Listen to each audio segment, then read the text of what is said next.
second speaker, it's my pleasure to introduce Ieva Ilves, who is currently serving as an advisor to the President of Latvia for information and digital policy. Ieva Ilves is a diplomat and cybersecurity policy expert with more than 20 years of experience in state and international institutions in Latvia, EU and NATO.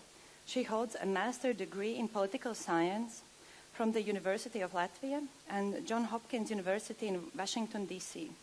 Ieva has worked as the head of the Unit for National Cybersecurity Policy and political advisor to the State Secretary and the Ministry of Defense of Latvia. Ieva was involved in establishing the NATO Strategic Communications Center of Excellence in Riga and in coordinating national cybersecurity policy, including during Latvia's presidency in the EU.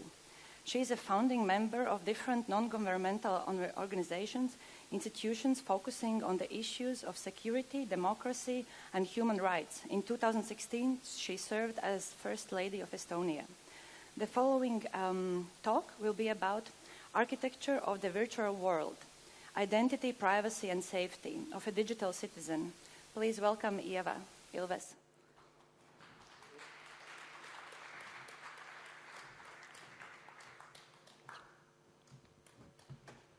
Good morning. I guess it is still morning. I'll go on outside. Thank you, organizers, first of all, for inviting me to join the event. I find it really exciting to talk about policies, digital technologies, to different various audience, more important actually to the experts in themselves, because it's not a secret that that's our daily life now, from in every sector, from every individual to every industry, and I'm really happy that you reached out to me and invited to speak about some of those aspects here in the conference. I have to admit I'm not an architect myself, so there will be very little about architecture, but we use the word, and I will be speaking about that virtual world that we are already all in. And that is very much sort of designing our lives and impacting our lives a lot. And since the topic is very, very huge, spend days on that, I have chosen, to my mind, a very important three aspects that could correlate, or that do correlate with the work that you are working on, which would be architecture or designing space or different other aspects, is addressing the question, who are we actually today in this digital world? What is our privacy and how secure or safe we all feel in that new world? And I have to admit I will be speaking more about what sometimes is summed up as the dark side of the internet, and less so about all the opportunities. But I think it's extremely important that we pay to that, we pay attention to those challenging questions that do not have yet the answers, but we do have to all commonly pay attention to that. But I have to say, don't get me wrong, I'm a huge supporter of technologies. I do use a lot of technologies myself, but I encourage and advise everybody to be responsible of the way they use technologies and also the way they design, be it services or products for that matter. And here is a little bit about myself. This is where I'm currently based. I'm living in Silicon Valley. And to really say what is my big passion, and it is digital technologies, is to bridge that gap if you look at that picture. And I'm sure I won't be able to reform Silicon Valley, but I'm really curious and interested about why it's so that the private sector is what we all see on the right side, and which is, if you know the Silicon Valley area, Bay Area, has all the big technology giants, and every third car on my street is Tesla, and you have all the companies within 10-minute drive. At the same time, if I have to go and deal with Department of Vehicles, and you do have to do that in person, or you have to, even worse, access the IRS offices, then the daily life in those offices looks like that. And it's a big mystery to me. I have been living in Silicon Valley and asking people around how do they feel of that, because they all create those marvelous products that we all use. At the same time, they face a daily reality of public services like that. So that's a little introduction of myself. That's what I'm really passionate about, and also concerned why we can't get the public sector to the picture on that side. And I do obviously, I'm concerned also about all the security and privacy aspects in that context too. But that's a big challenge to me to see the public sector being at least a bit closer to what the private sector does. So that was a big, little bit of introduction of myself. I'm based currently there, and that's my daily sort of intellectual challenge. But as I said, I will be talking today more to you about the whole virtual world, and that's why here is a little statistics from my side. The presenter in a previous talk already did a marvelous job of sort of showing some other aspects. So just to sort of grasp the whole the world and statistics differ. This is World Economic Forum. It says that, what is now, it's only a year left, there will be 20 billion devices online. I saw yesterday a talk of a different seminar. It says it will be 45 billion in 2025. It's already more connected devices than people. So if we think about what dominates the world, that the devices are more than humans. And it's clearly going to just grow. And this is the computing power. I don't know how much you follow, but about a few weeks ago, Google came with a big news saying that they have been getting closer to quantum computing. And that's the picture of their quantum computer, which can apparently calculate the problem that the best computer today would take 10,000 years to solve that problem. This computer did do that in 200 seconds. So that's just a comparison of the speed of what those 20 billion or more devices will be capable to operate. And that's clearly beyond a human brain to capture it, to feel it, to go along in it. That's why it's extremely important for us to discuss some of those aspects, that when we build those things and we use those things and we think about all the opportunities that this world gives us, that we do address the concerns that I will outline in the following presentation. That's a little slide to show that it's not only me concerned, but many more people. This is actually the magazine front page of Wired. I think about a year ago, the people who wrote that article, and the title is actually the ones who invented internet. It's Tim Berners-Lee, it's Vint Cerf, and a number of others. Really, really the fathers of the internet.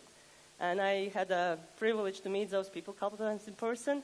They are very concerned of the things that they have designed a few tens of years ago of where it's heading. So concern well present across the globe. So these are my three topics. I will be looking at, as I said, identity, privacy, security. Found that visual very sort of illustrating of those.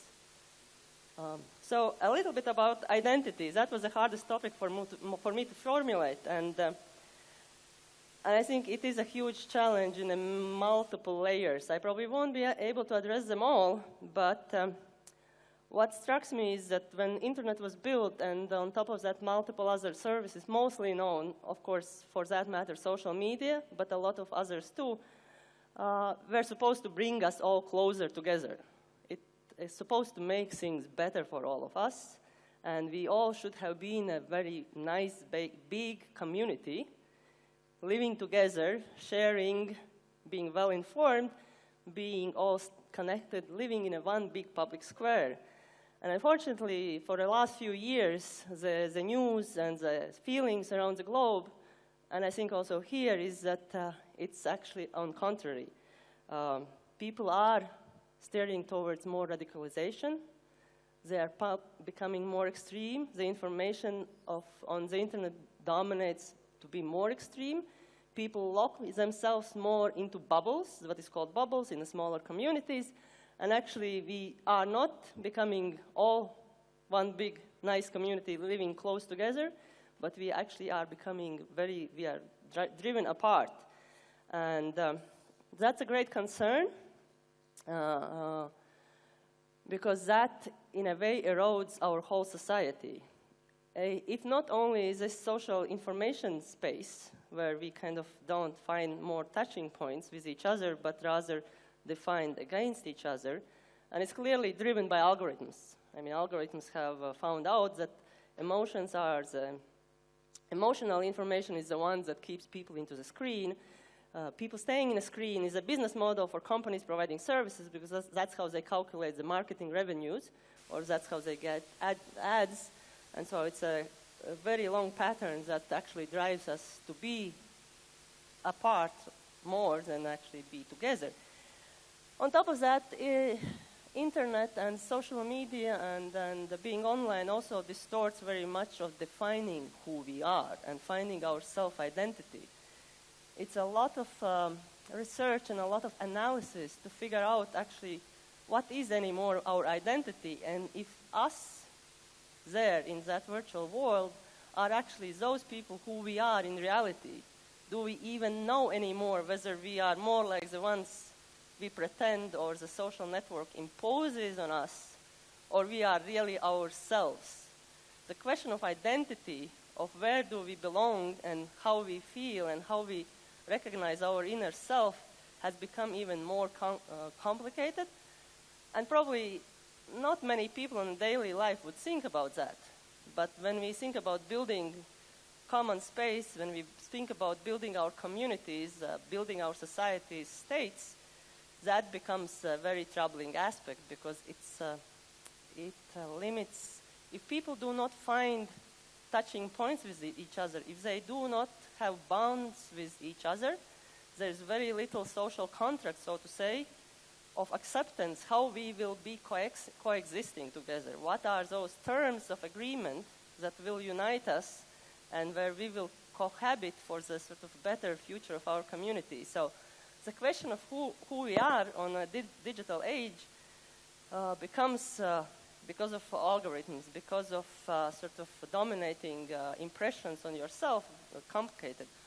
On the same time, it also gives us opportunity to be very multi-identity in a way, because we can do all these wonderful works at the same time. Like, again, the speaker before mentioned that the whole environment of how we work has changed, and we actually can be so many different people in one day. I mean, we can perform many tasks, and we can exist in a very different identities. And then on top of that, there is anonymity. Actually, we can all also be in a virtual world anonymous. And that creates, again, a different, completely different situation, where you might be actually talking or interacting with thousands of bots, or thousands of unreal people, and it's very difficult for you to tell who you are and who are they. So identity, I find very challenging. I find it very dangerous trend that we have not found yet the answers, but that we all have to think commonly together. What is that we can actually strengthen our identities? And there is certain trends that people who operate globally and do a lot of things in a global scale tend to look for local connections, because people do want to belong somewhere which is small enough to feel and to associate yourself. And there, I believe, architects or people who design our spaces are very important to build that connection and build that bond and reinforce that identity, so people would find that connection where they belong.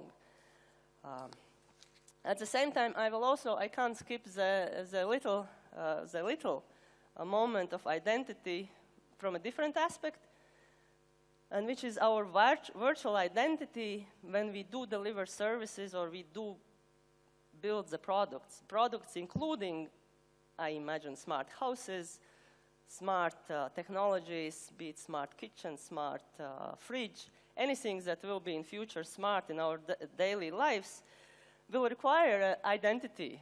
It's identity from technology aspect that it's important that they know who is their owner, let's put it in device terms.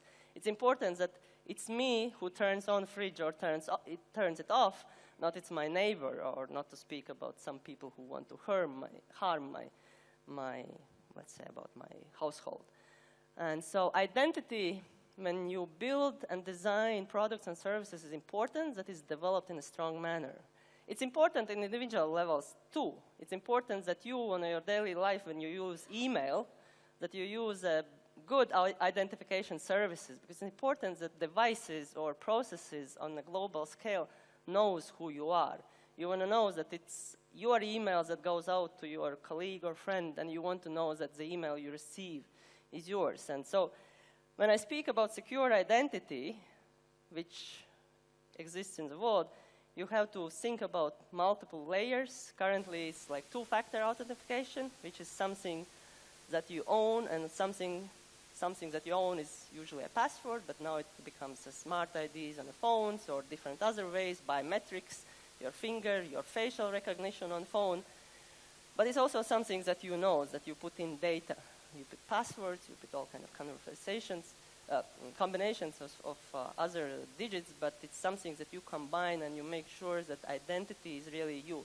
And I want to emphasize that in that loss of who we are in the virtual world, it's important still, because the virtual world will move on. It's important that when we build those services, we take into account that we identify the ones who use the services, the ones who own the services, that's being taken account of with a strong identity.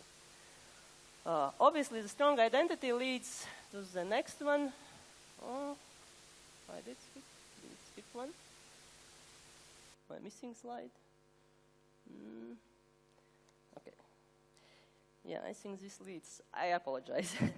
That the identity leads to privacy, and there has been a big discussion of our privacy, and that border clearly is blurred of where sort of my privacy ends or starts, and that's again thanks to a multi-layer different virtual sort of designs and services, and you can see around the globe that there's currently 3 trends on a bigger sort of scale, which is one that is often called surveillance capitalism.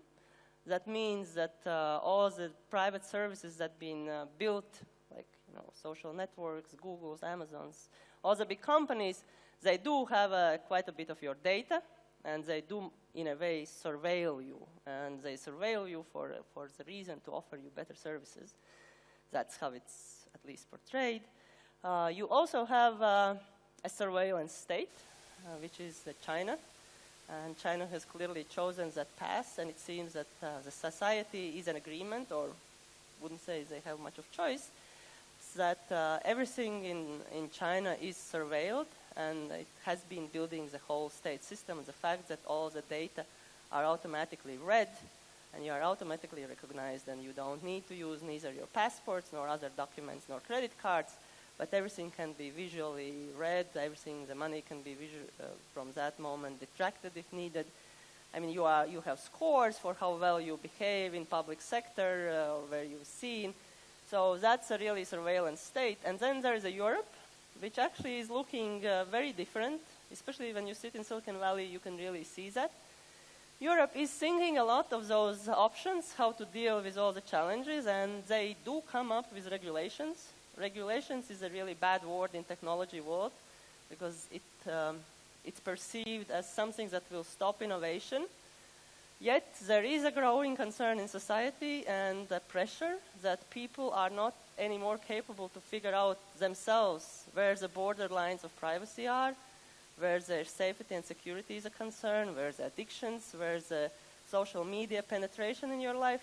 So all these questions that worries me, I also put in a presentation. It's something where Europe is trying to come up with regulations. And this will be something that you will see a lot.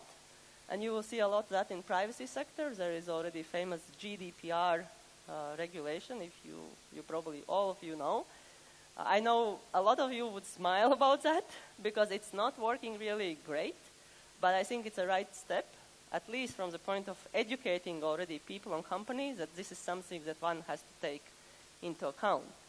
But regardless where we are, we of course do move ahead with building digital devices and solutions, and this is one of, I think, hundreds of examples that nowadays you can find on internet how our privacy looks. You know, we put all the, this is not anymore that sophisticated device compared to many other smart houses, but it still tells you, you know, you lock the door and you leave your beautiful robot to clean your floor, and then I think it was BBC who found out that actually the floor cleaner transmits your data to, I think, 8 different units in the world, to China and others, mapping out your floor, because they do, I mean, the robot learns your floor map.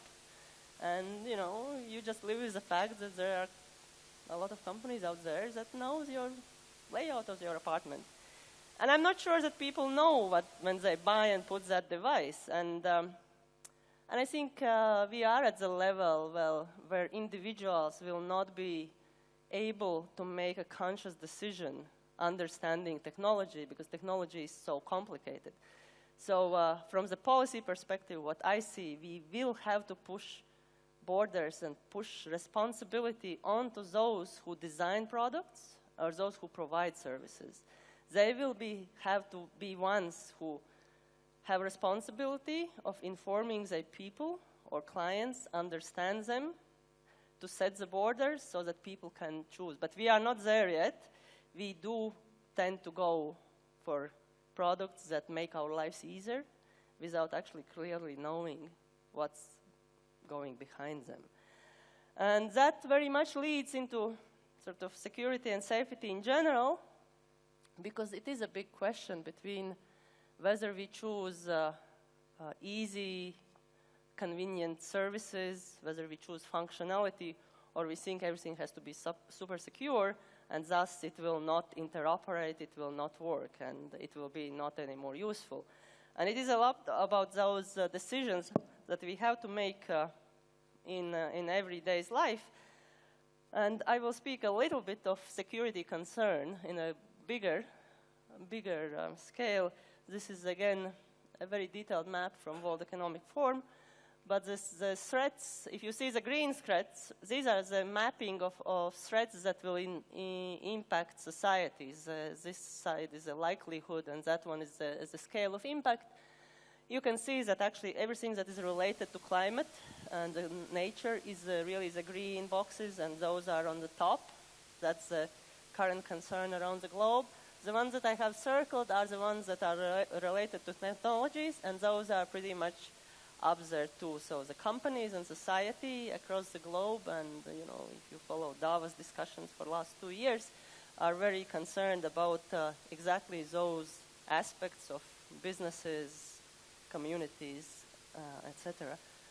And so just to tell you, so you know who are your attackers or your concerns are the people who do that job for money. I mean, whatever is that they acquire, your data, your information, access to your devices, computers, they do that for money because that's their profit. You have people who do that for political or other ideological reasons. They mostly do not get paid, but they want to tell you that they disagree with certain things, and that can be against companies, it can be against the states, it can be certain policies.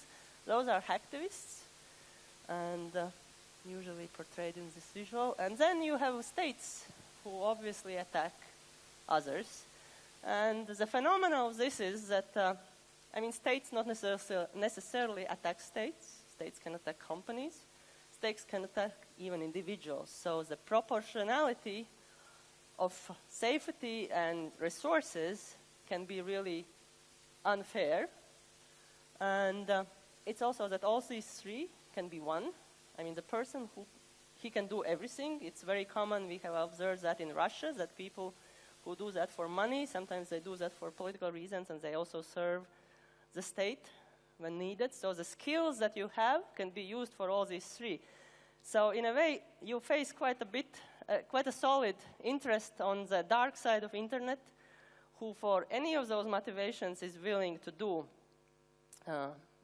what it takes to penetrate your devices or get to your data. The weakest link is human in that whole thing. You have to go through the process, and you have to build safe systems, and you have to acquire safe technologies, and you have to do the best that is possible to your knowledge and what's available in market, but you have to pay tremendous attention to people, because the human factor across the globe currently is seen as the weakest link, and all the biggest scandals usually involve the human mistake on purpose, or a human who has not really followed the basics. And I will just share a few visuals. Here, I don't know how much you follow the US elections, but John Podesta was the one who ran Hillary Clinton's campaign. And he was tricked to change the password with the wrong link, through the email. There was a number of unfortunate steps. He did check with his IT guy whether he should follow the link. There was miscommunication. He did click the link, which basically gave a third party access to the whole email exchange with Hillary. And that was that was one of the huge factors that influenced they leaked the documents, they leaked conversations. That was a huge impact on reputation for Hillary running a campaign. All very human. It didn't require a very sophisticated, big machinery or computational power to penetrate something. The other one is, I'm using here, is a regional touch. There was a famous case when some person for 2 years wrote invoices to Google and Facebook, and he was so talented to craft the invoices that looked so real that the accountancy paid to him, I think Google, here you can see the numbers that he successfully earned over 2 years. Here is the person who actually was sent to US for, and that has our regional heroes, successfully tricked the business companies to pay a lot of money, and currently I think is in a court in US. Where we go from there? See. So what to do with security? I have been, especially in my capacity as the head of cybersecurity in my country, I have been often asked what to do. And I won't surprise you that there is no one magic answer, but the best I have learned over the years is to think of security as a risk management, because there is no such thing as 100% security in a virtual world.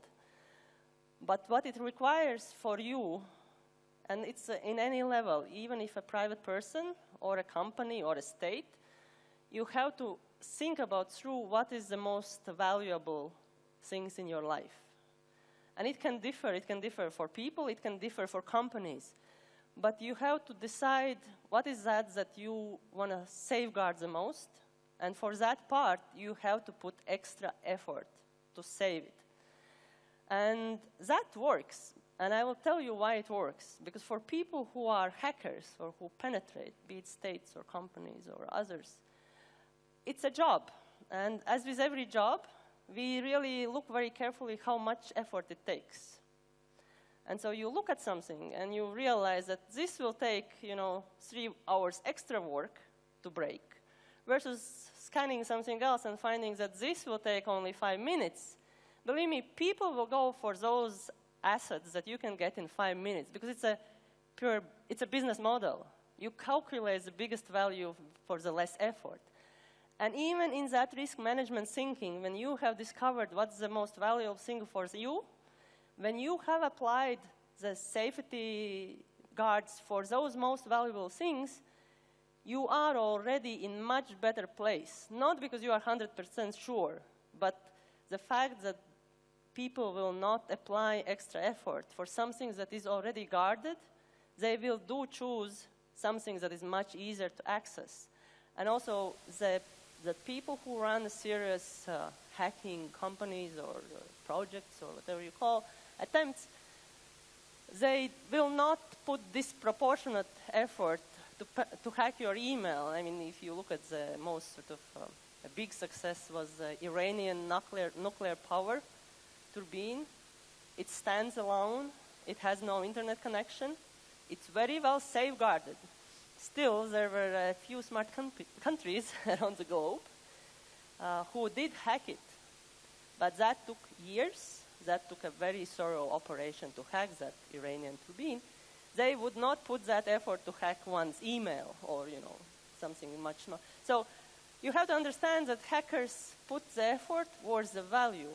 And if they see that it takes longer time and bigger effort, not worth what they have calculated, they will not do it. That's a very clear business project, and you increase much more your chances to be in a safer place. Not 100%, but much better than actually living by that belief that, there's nothing 100% sure, that's why I won't do anything, because anyway, anyone can hack me. And it's pretty much true, yes, anyone can hack everything, but the effort that it takes is calculated. It's not a very random effort. I'm not saying, again, not for maybe there might be exceptions, but in a general state, that's how it works. And what awaits us? A few things I already mentioned in before. I like that picture. I found it very telling of how we live, and should maybe discuss more in person than over Twitter chat. I think there will be more rules and regulations coming, so I encourage the industry and people to follow that debate, because that will, in a longer term, impact you. And it's much easier to take into account, into design, something that is coming up, rather than changing whatever you have designed to get it aligned with regulations or demands. If you remember, GDPR introduction took a little bit of effort for people, and I think you will see this coming more. I think that's my hopeful thinking, but there is a reason that the business model of virtual world will change, and there will be a very strong push against that attention monetizing, and there will be much push around the business circles. The famous business roundtable in the US been discussing that the business model have to be shifted from VC stakeholder satisfying more to public goods. It will take a longer way, but I think it's there. There's a pressure from society. You will see a lot of decentralized systems. I think blockchain and bitcoins, that will be something that will be coming up and will be tested in multiple ways. It doesn't have to be only money. It can be many other services that can be put on blockchain and used on blockchain. There have been discussion whether even a state can be put on blockchain without need to have a government, because that kind of will save a lot of money. I think it's a big question whether that's possible, and who will be taking care of those who are, the weakest, and all kind of minority groups and things. I think that's a long way. The bias in algorithms currently is very dominating. To trust them that they can make judgments on the whole society might be in a too far perspective. I would not exclude that there's progress. Progress will not stop, but all these concerns might slow it down. But people even in technology world in Silicon Valley start to discuss the fact that maybe slower might be better, because the concerns and the questions that we all have right now do not have answers. And neither companies nor governments know what to do with privacy, where it starts and where it ends. They do not know where to do with freedom of speech, where it's freedom and where it's hate. And all these questions are very much open in the air, and I think it will put a pressure to reconsider innovations and move forward a little bit slower than maybe the speed that it was in the last 2 decades, I guess, would be the one that was the fastest growth. So this is my brief introduction to my virtual world. I hope you find something useful of that in your daily or business life. And I'm happy to discuss, if any questions, in a panel later or after in a break. Thank you.